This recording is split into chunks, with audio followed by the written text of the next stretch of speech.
Welcome to Popternative, where we dive into topical discussions from the worlds of pop culture, social media, and sports.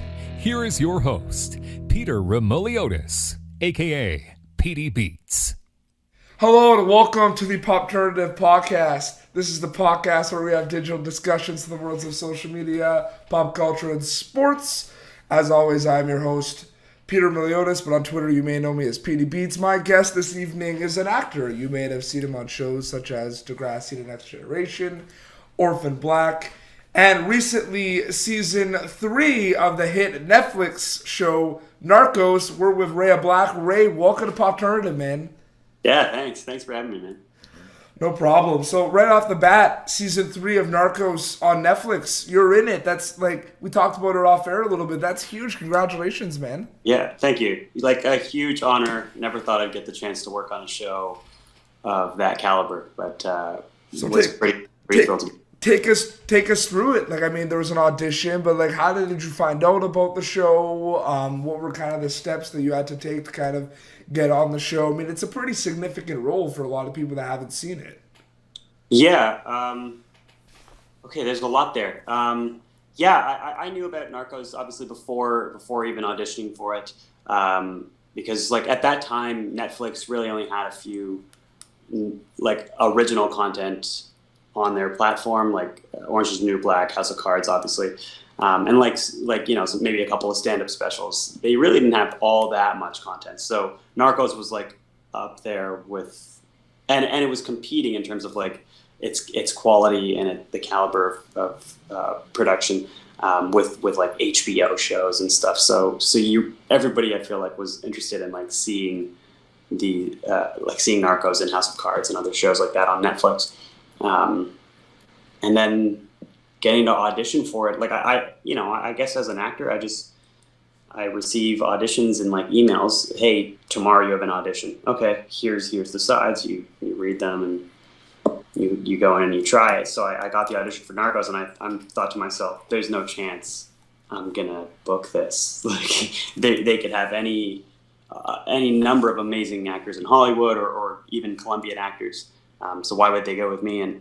But I sent in my tape anyways, and I don't know. I get to show up sometimes, and you win a couple. No, absolutely, and it's something I ask when I have actors on the show. I mean, you talked about a bit, Ray, about how you get an email about a possible audition or but talk about a little bit of like the misconceptions or things about an actor. Is there anytime you talk to people and they ask you something, or they're talking about something, and then you're kind of like, wow, like that it is so not like that? Because there's a lot of things that people are going to talk to you about in terms of how glamorous the life of being kind of an actor is, right? And there is some amazing perks about it, right? But I'm sure there's some things that people assume that are totally not true. Yeah, I think there are misconceptions about, and I don't want to like throw myself under a bus or something and be like, oh, I'm broke or something. That's not exactly the case. But I think financially, a lot of actors are pretty much on the same footing as people who maybe approach them. There's a phrase I guess, just in the arts industry, that you can make a killing with the arts, but you can't make a living, because you might. Even like big movie stars, they maybe work like once a year or like once every 2 years. Like who are some incredible movie stars who you don't see all that often? Maybe Willem Dafoe. It's like you don't see him in a movie, like in 15 movies a year. That means he's, for most of the year, they're not really working.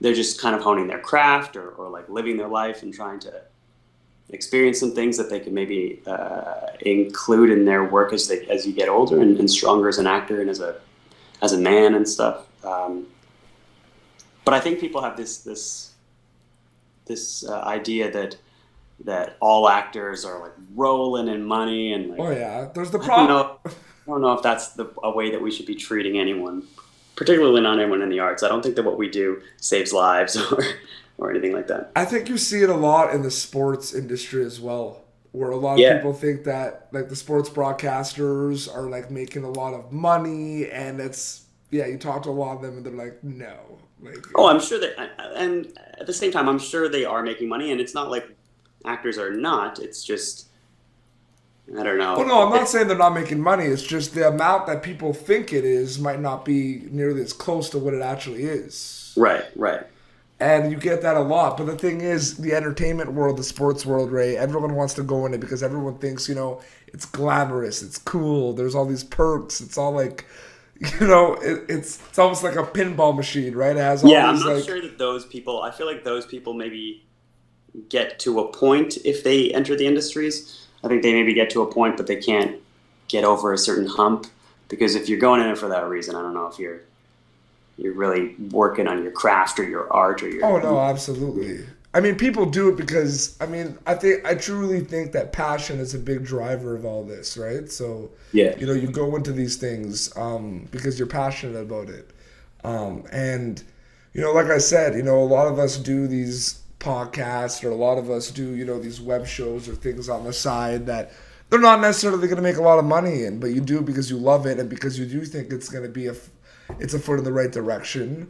And Yeah. you go with it, and you see it. You were talking, and you kind of, and I gotta say, like, you seem a bit not like embarrassed. You're not embarrassed. I mean, you were on for a while, but like, because you were in Degrassi, you were Sad but Dairy, and like, you should be proud of that, man. That's a big show.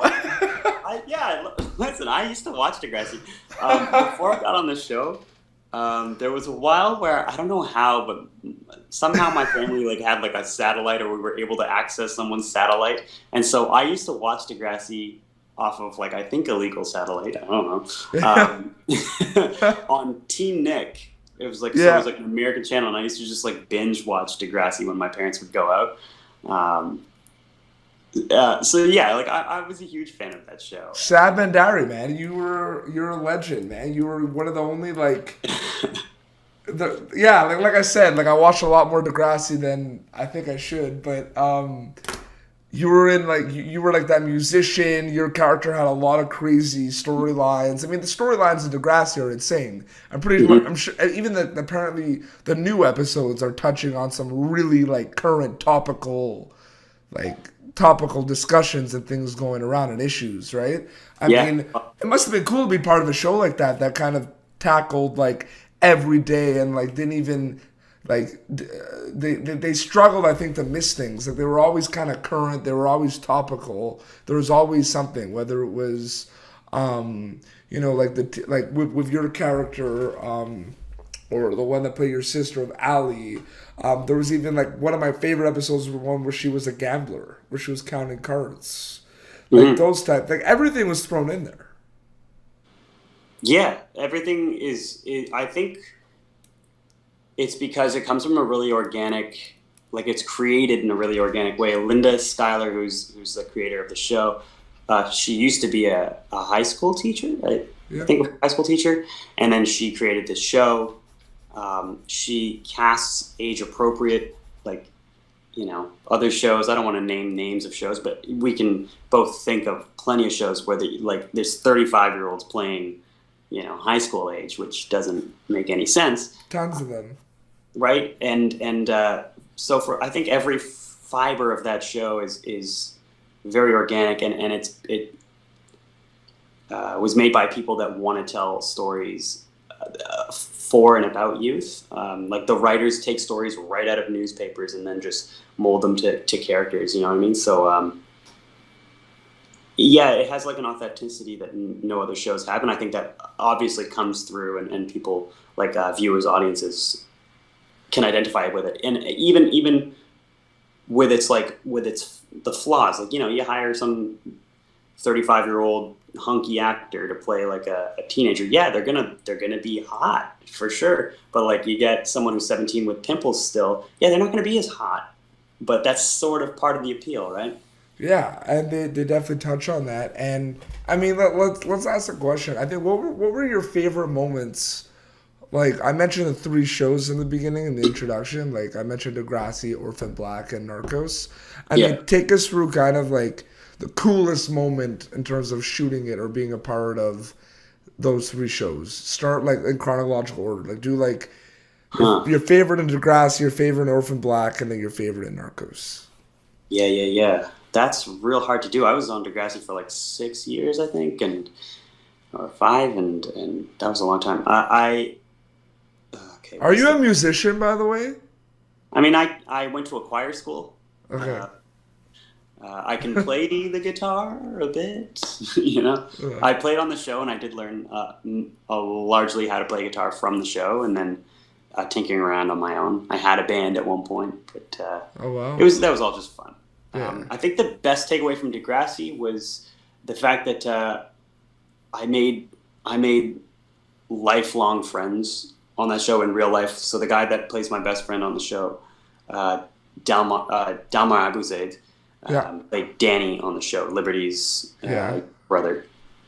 He and I, like the condo that I'm doing this video in, we're roommates in this. Oh, nice. This condo. Is he still on TVO Kids? Dalmar, he used to be on TVO Kids. Yeah, he's not. He's not doing that anymore. I think he does like spots there occasionally, but he's working on other shows, and so I think that kind of took him out of availability. Oh, yeah. But that's not really my place to be saying. Yeah.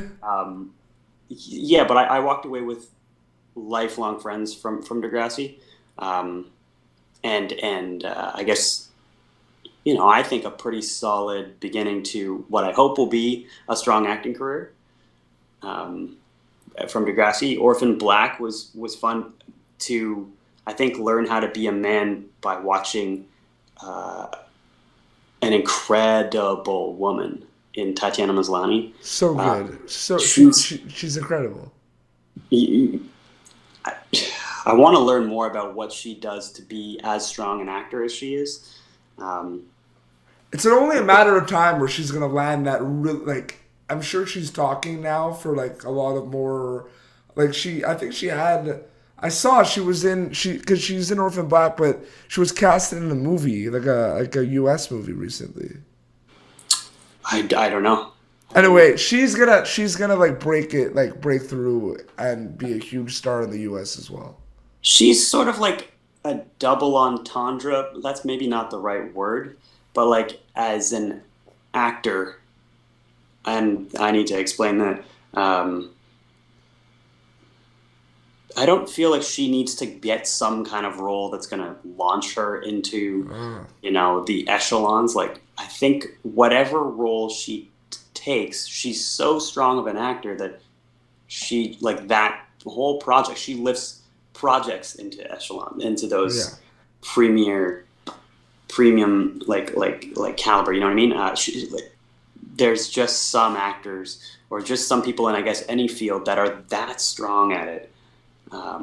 But beyond that, the thing that I liked about Orphan Black and that I learned from her was just how to treat people when they come on your set. I would love to like lead a series at some point, and I if I could do it half as well as she did in terms of the way that she welcomes every single person that comes onto set and how she makes them feel, it just creates a grounds where, like, because when you walk onto a new set, it's nerve-wracking. There's like 150 people there that you don't know, and and you got to go and deliver your work, and it's hard to deliver and be comfortable and look comfortable when you feel kind of choked up and tense and tight all the time, right? So someone like her I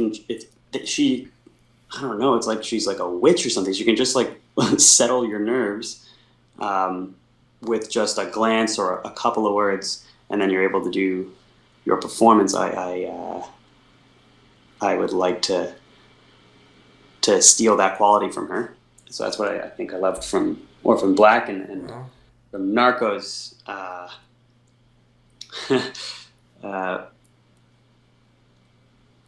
It's tough to say. I met some actors from all over the world on that show. Matias Varela, he's like Swedish and Spanish. Grew up part of his life in kind of a rough and tumble neighborhood in Sweden, but then also had family in Spain and traveled back and forth. And actors from New Zealand and New York, and I was the only Canadian. And just I think it really helped me with confidence, and that was maybe something I was lacking. maybe strangely, I was lacking confidence for a long time, and those people really showed me the importance of kind of owning your own worth. Yep. Yeah, there maybe aren't particular moments on set that I can share that I remember that stick out, but just like mostly about people. Like I really Oh like yeah. No, people. that's great. That's great, man. No, that's good to hear. And like I said, Narcos, like that was I didn't even realize you were going to be in season 3 of Narcos. Like, I was watching it and I saw Yeah. you're in the elevator scene and with and I'm just like, whoa, like this Ray Ablack, like that's a Toronto actor in Narcos, like that's awesome. And did you feel like you were represent? Like, I have a cool question for you. You were saying kind of like you met actors from all over the world. Yeah. Did you see yourself as like representing Canada on this kind of like international set where there's like a lot of different people? Did you see yourself as kind of like the Canadian ambassador of Narcos? Yeah, I mean, I didn't really feel that way. I didn't feel that way on camera. No, but I mean like just like around there and Yeah, I did. And so, I don't know, I wanted to uphold a lot of like the stereotypes about Canadians, because I think we have some good stereotypes, polite and courteous and generous and stuff like that. So I just tried to be as Don Cherry would say, a good Canadian boy. You know what I mean? With all those guys. Yeah. And in some ways, it was very much like a hockey locker room. We got to hang out with like DEA, like real DEA agents currently in Colombia, and those guys are very much like, we went out to a bar, a couple bars with them, and like traded stories / it's really just them telling us about their job. And it was just guys around pitchers of beer, just like hearing, and it felt very much like the locker room, just getting ready for a game. You know what I mean? that's a cool comparison. That's a really cool comparison. Yeah. I mean, I think there's a few things as well where a lot of actors and actresses kind of we had a couple of weeks ago on the show. We had Robert Lieberman. He's actually a director, and he directed The Expanse, and he directed a few other shows, and also directed the Mighty Ducks D3, the Mighty Ducks, Yeah. which I think is pretty cool because we actually made TSN and Bardal because he actually explained why he called the team Eden Hall Warriors in the third movie. And he called them Eden Hall because he wanted the letters on their jersey to say eh. Like, yeah. So there was that, which was pretty funny. But my question is, everyone is going to have a different like perspective of things. And I think what you said about the people, I mean, sometimes you hear about actors, I've had them on the show, they go in, they say their lines, they kind of leave, right? I mean, I guess different people have different ways of working, right? Right. And what I find interesting, it just seems like all 3 shows you talked about, there was kind of like a bonding learning experience with the cast members. What about the crew? Like, what about the directors? What about kind of the writers, the producers? What about that? Those are the actually funny and interesting people. Yeah, if you're ever like on a set, don't bother with the actors. They're so boring. People to hang around with are definitely people in props. They have their hands literally on every cool item that you can have on set. So like the props guy, Derek at Degrassi, I don't know if he's still there, but Derek at Degrassi would like, and he knew I was into these guitars, so he would bring in like cool guitars from all over and like let me like teach me about different ones like Flying V and Stratocaster and like just like all different guitars that I would never usually be able to get my hands on. He would bring in Karen, Fish, Rick. These were all props people on Degrassi. Some of the writers from Degrassi, Matt Heater, who I think is like a producer, maybe if not an executive producer on the show now, but back when I was on, he was just in the writers' room. Him and Cole Bastido are some of the funniest. Them two together is a very funny dynamic, and it comes through in the writing. But them like just in the writers' room is hysterical. I knew a guy who was, I don't know if he was an assistant director. He was something. His name was Matt Coatsworth. Coatsworth.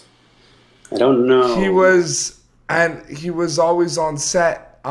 He used to be in bands and everything, but his kind of day job was he was working on Degrassi. He was like a production assistant or something. Yeah, I feel like he had longish blonde hair. Yeah, I was just gonna say long blonde hair. Yeah. Okay, I don't really remember him, but I think I remember someone cool. So he's amazing. Like he's been around that for a while. He had like a few he's working in LA for a big agency. He's like, I think he is an executive assistant in LA right now. Yeah. But people who are not actors are so diverse. They can just do whatever they want. They can just jump around to any role they want in the industry. Actors really got to just act. Hey Ray, want to start a band? Yeah, let's do it. Okay. You know they called me Petey Beats because I play drums, right? Makes sense. Yeah, so... but, yeah, man, I think we'll wrap up soon. But before we do, we got to talk a bit about sports. You're a big sports guy. You're from Toronto. I'm sure you're obviously a big Leafs fan. Yep, we can do this. The game has ended now, but I was watching the Leafs game before this call started. Yeah. Yeah, I'm a tremendous Leafs fan. No, absolutely. Did you see that Dart guy? Remember, that he has his own show on TSN Radio now? He's got his own show. Yeah, that was a big announcement today. That's funny. Yeah. No, but, I mean, do you also find... I find it interesting, though, Ray, that you say, like, actors are boring or, like... there's no, like, dialogues you ever have with some of the actors about, like, sports or, like, pop culture. Like, it never happens. Like, you don't, like, share different, like, sports teams. I mean, sports is, like, a universal thing. I don't think everyone's going to love sports, but I'm sure, like, that's kind of something you can kind of have in common with someone on set. Yeah, particularly on Degrassi. So, Monroe, Chambers, Luke Billick, myself, Craig Arnold. I'm trying to think. Jacob Neum. These are a couple of the guys that play different characters on Degrassi. We all were on a hockey team for a couple of years, so every summer, and maybe we weren't even allowed because I think there's stipulations in the contracts where if you get hurt or if you break your arm or something playing hockey, then you maybe can't. You just played in like a men's league? Yeah, and just in a men's league, and we won it one year. One year we won it, and the next year I think we came like third. Oh, dude, the chirps, man. Like, if there were people that knew you were Degrassi people, I can't even imagine the chirps. It was, yeah. Oh, my God. Because that's what oh, my God. And I'm the goalie. And, oh, my God. So the people used to come in, like, 3-on-0s and stuff and just shout Degrassi at me. And passing around, and it would rile me up. Like, I would get... Oh, man. That's hilarious. Yeah, it's pretty fun. I still play. Like I played last night, and I listen to TSN radio every day. So I'm surprised that I didn't hear that. It's brand. Yeah, it's like brand new. So he tweeted about it. It's gonna start up like next week. He's doing it. I think it's gonna be 3 to 5. And it's like it's a fan show for the fans, by the fans. I don't know. It's good for him, man. He should be coming on the show soon at one point. But yeah, man, it's like I'm so happy you were able to join us, man. This is so cool to have you on the show. So thank you so much, man. Yeah, of course. Thank you. No problem. Anything you want to plug? Anything you're working on lately before we wrap up? Nothing. Just hopefully I'll be reporting sports news as well soon. Oh. Yeah, I mean, I'm studying. You don't get to come out. Not everybody comes out of their university program and gets the job in the field that they want. But if I had my druthers, maybe that's something I could do. I don't know. Very cool, man. Well, I wish you all the best. Well, thank you so much for everyone who checked out this episode of Pop Turnative. You catch previous episode of Pop Turnative on YouTube and on our website, popturnative.com. Until next time, this is Ray Ablack and PD Beats signing off. Enjoy the rest of your week. Thank you for tuning in to Pop Turnative. Make sure to check out our past episodes of Pop Turnative on YouTube. Be sure to like Pop Turnative on Facebook and follow us on Twitter.